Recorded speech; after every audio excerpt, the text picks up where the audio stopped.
1983 July 1 Kesavadev എന്ന കൊടുങ്കാറ്റ് അവസാനിച്ച ദിവസം.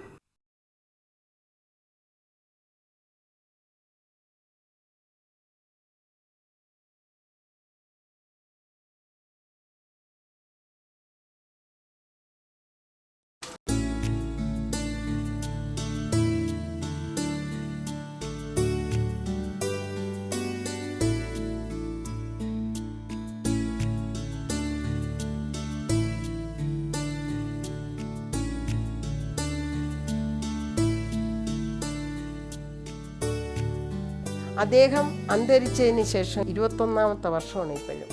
അന്നത്തെ പോലെ ഇന്നും വെളുപ്പിനെഴുന്നേറ്റ് കുളിച്ചു, തല നിറച്ച് പൂവും ചൂടി, പൊട്ടും തൊട്ട്, കണ്ണു എഴുതി ഞാൻ മുകളിലേക്ക് ഒരു തട്ടത്തിൽ കുറേ പൂക്കളുമായിട്ട് നടന്ന് മുകളിലേക്ക് കയറി അദ്ദേഹത്തിൻ്റെ മുറികളിൽ വെതറിയിട്ട് ചുറ്റും നടന്ന് ഞാൻ അദ്ദേഹത്തിനോട് പലതും പറയാറുണ്ട്.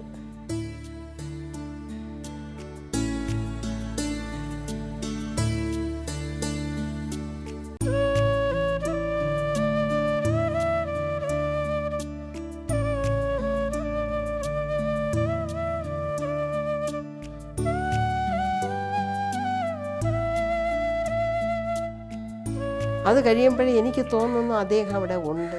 എനിക്ക് എൻ്റെ വേദനകൾ കേൾക്കുന്നു, എൻ്റെ സന്തോഷങ്ങൾ കേൾക്കുന്നു. ഞാൻ പറയും, എൻ്റെ മകനും എനിക്കും മകനും നന്മ തരണം, എൻ്റെ മക്കൾക്ക് ആരോഗ്യത്തിന് ഒരു കോട്ടവും തട്ടരുത്, അവനെയും എന്നെയും സന്തോഷത്തോടുകൂടി മുന്നോട്ട് കൊണ്ടുപോകണം എന്ന് പറയും. അദ്ദേഹം അത് കേൾക്കുന്നു, അത് കേട്ടതായി എനിക്ക് അനുഭവപ്പെടുന്നു, അനുഭവത്തിൽ അത് കാണിക്കുന്നുണ്ട്.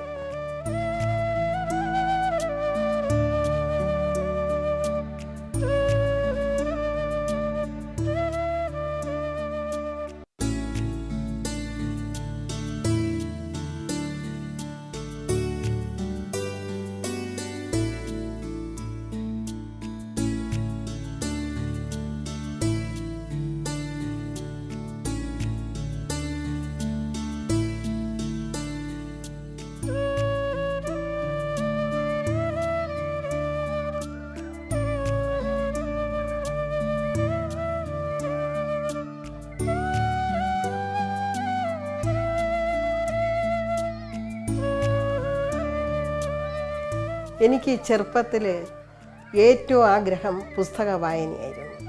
അത് ഞാൻ എല്ലാ പുസ്തകങ്ങളും വാങ്ങി വായിക്കാറുണ്ട്. പാഠപുസ്തകങ്ങളിൽ പോലും അങ്ങനെ ശ്രദ്ധിച്ചിരുന്നില്ല. യാദൃച്ഛികമായിട്ടാണ് കിട്ടിയ പുസ്തകത്തിൻ്റെ ഇടയിൽ ഒരു ചെറിയ നോവൽ, പി കേശവദേവ് എഴുതിയ ഓടയിൽ നിന്ന്. ആ ഓടയിൽ നിന്ന് വായിച്ചപ്പോഴുണ്ടായ ഒരു ആവേശം,